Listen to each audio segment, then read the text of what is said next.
नमस्कार, मैं अजय साहू और आप देखना शुरू कर चुके हैं शोरगुल टाइम्स। कहानी सीक्रेट अमीरजादा के इस एपिसोड में आहान जब रंजीत से उनका फैसला जानने के लिए जाता है, तब वो कहते हैं कि वो इस प्लान में लॉयल रहेंगे और वो डेजर्ट वुल्फ को एलिमिनेट करना चाहते हैं। ये सुनकर आहान रिलैक्स हो जाता है।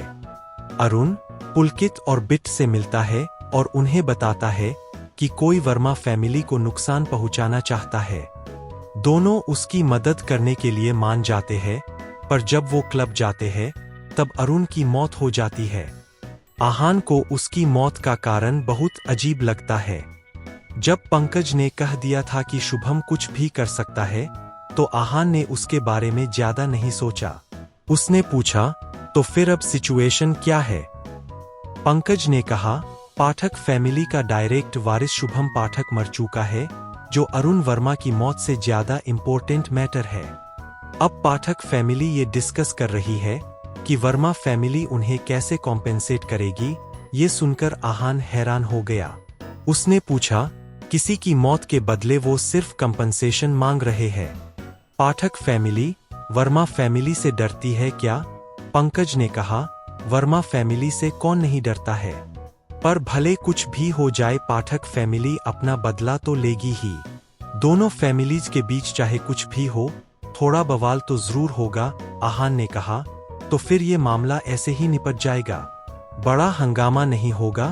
पंकज ने कहा, लगता तो नहीं है, और इस मामले में हम कुछ कर भी नहीं सकते हैं। आहान को ये मामला इतना सीरियस और इम्पोर्टेंट नहीं लगा, इसलिए उसने टॉपिक चेंज किया और पंकज से पूछा, वैसे तुम यहाँ इसलिए आए क्योंकि तुम जैसलमेर जाना चाहते हो और तुम्हें लगता है कि ये मामला डेजर्ट वुल्फ और वर्मा फैमिली को प्रोवोक करने के काम आ सकता है? पंकज स्माइल करने लगा और उसने कहा, मैंने ऐसा कुछ सोचा तो है, पर मेरे पास प्रॉपर प्लान नहीं है, इसलिए मैं यहाँ आया हूँ। शायद आपके पास इसके लिए कोई प्लान हो? पंकज की बात सुनकर आहान गहरी सोच में चला गया। वर्मा फैमिली को अटैक करने के लिए कॉन्विंस करना इतना आसान नहीं था, पर अगर कुछ लोग भी उनका साथ देते तो उनका काम हो सकता था। कुछ सोचने के बाद आहान ने कहा, ऐसे सडनली तो मेरे दिमाग में कोई आइडिया नहीं आ रहा, पर हम जैसलमेर चलते हैं, वहाँ कुछ ना कुछ आइडिया तो जरूर मिल जाएगा। जैसलमेर सिटी में मोस्टली बड़ी फैमिलीज के बिजनेसेस थे। जिनका बिजनेस वहां नहीं था, वो इन बड़ी फैमिलीज के साथ क्वालिफाई नहीं करते थे। वर्मा फैमिली, पाठक फैमिली, रॉय फैमिली और महाजन फैमिली, चारों बड़ी फैमिलीज जिन्हें आहान जानता था, उनका बिजनेस यहाँ पर था। जूही भी यहाँ के बिजनेस की इंचार्ज थी, पर इस बार आहान उससे मिलने नहीं आया था। जूही से मिलकर बात करने के अलावा भी उसके पास और जरूरी काम था। वो दोनों एक बहुत लक्सूरियस कार में बैठे थे, तब आहान ने पंकज से कहा, पहले पाठक फैमिली से मिलने चलते हैं। उनके शख्स एसेसोर की डेथ हुई है, तो हमें उनसे मिलने जाना चाहिए। उनके पास पहले से कोई अपॉइंटमेंट नहीं थी, पर फिर भी इतनी महंगी कार देखकर किसी ने उन्हें अंदर आने से नहीं रोका था। आहान अपनी आइडेंटिटी डिस्क्लोज नहीं करना चाहता था, इसलिए उसने कुछ भी नहीं कहा। उसे वहां के लोग नहीं जानते थे और वो भी लो प्रोफाइल ही मेंटेन करना चाहता था। जब वो पाठक हाउस पहुंचे तो वो एक अधेड़ उम्र के आदमी से मिले। पंकज ने कहा, मैं महाजन फैमिली का बेटा पंकज महाजन हूँ। मैं जिनकी डेथ हुई है उनके के लिए प्रे करने और उनकी फैमिली से मिलने आया हूँ। उस आदमी ने कहा, आप दोनों शुभम के दोस्त हैं? पंकज ने गर्दन हिलाई और कहा, मैं शुभम को जानता था। मुझे पता चला कि किसी फाइट की वजह से उसकी मौत हो गई है, तो मैं मिलने आया था। जब पंकज ने इतनी बात कह दी थी तो फिर उस आदमी ने आगे सवाल नहीं किए। वैसे भी शुभम की मौत के बाद वहां पर माहौल अच्छा नहीं था। उसने कहा, डेड बॉडी तो पाठक फैमिली के पुश्तैनी घर में जा चुकी है। यहाँ पर तो सिर्फ सभा है और कुछ फैमिली के लोग हैं। पंकज ने कहा, हम वहां भी जाना चाहते हैं, पर कुछ जरूरी काम है, इसलिए इतना लंबा सफर नहीं कर पाएंगे, इसलिए हम यहाँ पर आ गए। उस आदमी ने कुछ नहीं कहा और उन दोनों को लिविंग रूम में ले आया। वहां पर कुछ लोग थे पर फिर भी बहुत शांति थी। शायद ये लोग वो फैमिली मेंबर्स थे जो पुराने घर नहीं जा सके थे। दोनों सबसे पहले सामने लगी तस्वीर के पास गए और फूल चढ़ाए। इसके बाद वो एक ग्रुप के पास आकर खड़े हो गए जहां पर इस हादसे के बारे में बात हो रही थी। जो आदमी उस वक्त शुभम के साथ था, उसने कहा, मैंने कभी नहीं सोचा था कि वर्मा फैमिली ऐसा करेगी। इसमें हमारे शुभम सर की कोई गलती नहीं थी। मैं वहीं पर था, मैंने सब कुछ अपनी आंखों से देखा था। हमने कुछ नहीं किया और फिर भी कोई हम पर विश्वास नहीं कर रहा है। वर्मास ने तो हद कर दी है। कोई किसी को इस तरह मारता है क्या? अगर तुम जो कह रहे हो वो सच है, तो फिर उन्हें कभी न कभी तो पाठक फैमिली को जवाब देना ही होगा, किसी दूसरे आदमी ने कहा। आहान को ये बातें सुनकर बहुत क्यूरियोसिटी हो रही थी, इसलिए उसने बीच में कहा, आपको कैसे पता कि शुभम ने अरुण को नहीं मारा था? ये सुनकर जो आदमी उस वक्त शुभम के साथ था, उसे अच्छा नहीं लगा और उसने चिढ़ते हुए कहा, इसका क्या मतलब है? जब मैं कह रहा हूं कि मैं वहां पर था तो फिर मेरी बात पर भरोसा करना इतना मुश्किल क्यों है? अगर तुम्हें मेरी बात का विश्वास ना करके बाहर लोग क्या बोल रहे हैं, उस पर भरोसा करना है, तो फिर मैं कुछ नहीं कर सकता। उसने ये सब इसलिए कहा था क्योंकि लोग हमेशा अफवाह पर भरोसा करते थे, पर आहान के केस में ऐसा नहीं था। उसे पहले से ही कुछ गड़बड़ लग रही थी, पर अब जब उस आदमी ने बोला था कि उसने सब कुछ अपनी आंखों से देखा था, तब उसका शक यकीन में बदलने लगा था। आहान ने कहा, एक्चुअली मुझे भी लगता है कि शुभम ने कुछ नहीं किया था, पर मैं ज्यादा कुछ जानता नहीं हूं, इसलिए मुझे भी बाहर के लोगों पर ही भरोसा करना पड़ा। इसके बाद आहान ने उस आदमी को देखा और कहा, आपने कहा था कि आपने सब कुछ अपनी आंखों से देखा था, क्या ये सच है? उस आदमी को विश्वास नहीं हो रहा था कि आहान को उसकी बात पर भरोसा है। उसने आहान से कहा, हाँ, मैं सच कह रहा हूँ। दरअसल वो बहुत खुश थे, इसलिए सबको पार्टी देना चाहते थे और इसलिए हम उस क्लब में गए थे।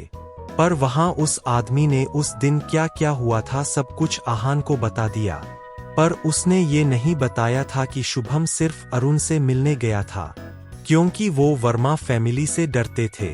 वो उस दिन इसलिए बच पाया था क्योंकि वो छुप गया था और फिर मौका देखकर भाग गया था। इतने में किसी अनजान ने कहा, तुमने कहा कि तुम नहीं जानते कि चाकू कहाँ से आया।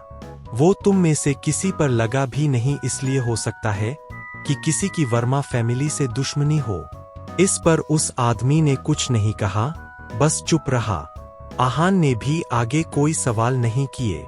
जब वहां पर भीड़ कम हो गई तब आहान उस आदमी के पास गया और उसने धीरे से कहा, क्या तुम्हारे पास हमारे साथ बाहर चलने का टाइम है? उस आदमी को थोड़ा अजीब लगा, पर फिर उसने आहान की तरफ देखा और हाँ कर दिया। उसने कहा, आपको शुभम सर के बारे में जानना है? आहान ने कहा, अगर ये सब शुभम ने नहीं किया है तो फिर कोई तो ऐसा होगा ना जो पाठक फैमिली का नाम खराब करना चाहता है।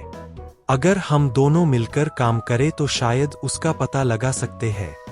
वो आदमी भी पता लगाना चाहता था, पर वो जानता था कि वर्मा फैमिली बहुत बड़ी है और वो अपना क्राइम कभी नहीं मानेगी, इसलिए उसने कुछ करने के बारे में नहीं सोचा था।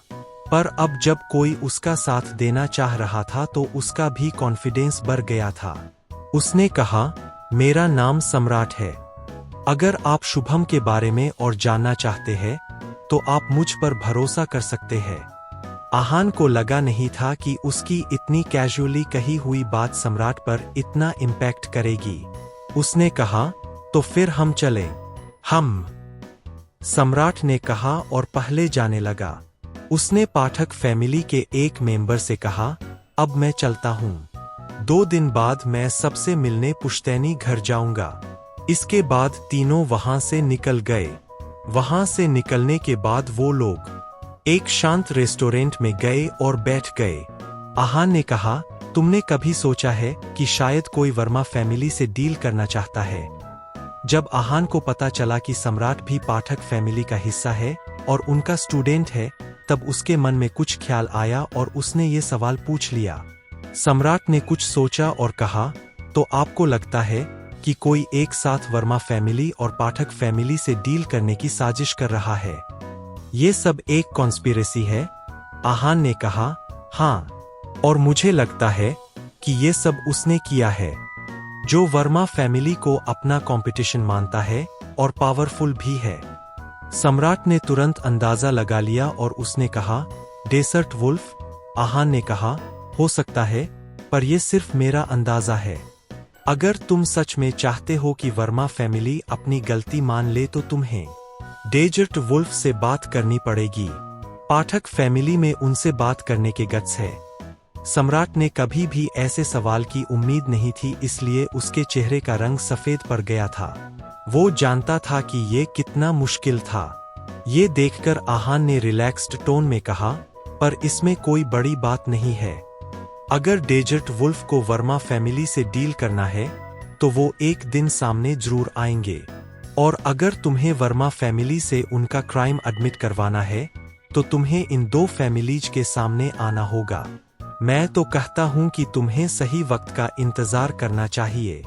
सम्राट चुप रहा। आहान को भी कोई जल्दी नहीं थी। जब वो लोग आपस में बात कर रहे थे तब वहां एक लड़की के चिल्लाने की आवाज आई। कुछ लड़के उसे छेड़ रहे थे।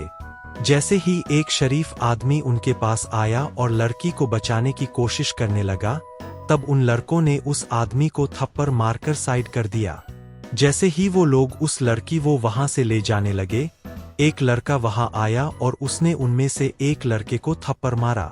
उस गुंडे को बहुत गुस्सा आया, इसलिए वो उस लड़के को मारने आगे बढ़ा, पर उस लड़के ने उसे सिर पर मारकर उसे नीचे गिरा दिया। उसने बाकी लड़कों से कहा, गेट लॉस्ट। ये आवाज सम्राट को बहुत जानी पहचानी लगी, इसलिए जब उसने उस तरफ देखा तब उसने कहा, निशांत पाठक। जब आहान ने ये नाम सुना तब उसने सोचा कि शायद वो पाठक फैमिली का मेंबर है। जब वो गुंडे वहां से चले गए और निशांत और वो लड़की आपस में बात कर रहे थे, तब सम्राट ने हाथ उठाकर आवाज लगाई, निशांत। सम्राट ने आहान और पंकज को इंट्रोड्यूस किया। आहान ने अपना नाम विराट खुराना बताया था, इसलिए उसे किसी ने पहचाना नहीं था। निशांत ने कहा, ये दोनों जैसलमेर में चिल करने आए हैं। तब आहान ने कहा, नहीं, हम शुभम को जानते थे, इसलिए उसकी फैमिली से मिलने आए थे। सम्राट ने निशांत से पूछा, तुम घर क्यों नहीं गए? यहाँ कुछ काम है तुम्हें? निशांत ने कहा, नहीं। अब सम्राट ज्यादा देर कंट्रोल नहीं कर पाया और उसने कहा, निशांत, शुभम ने कुछ नहीं किया है। कोई उसे फंसाने की कोशिश कर रहा है। ये बात सुनकर निशांत कैसे रिएक्ट करेगा? आगे जानने के लिए बने रहिए हमारे चैनल शोरगुल टाइम्स के साथ। बस इसी के साथ यह एपिसोड समाप्त होता है। इस एपिसोड को आगे बढ़ाते हुए कल फिर मुलाकात होगी। आज के लिए बस इतना ही। अब कल तक के लिए इजाजत। नमस्कार, धन्यवाद।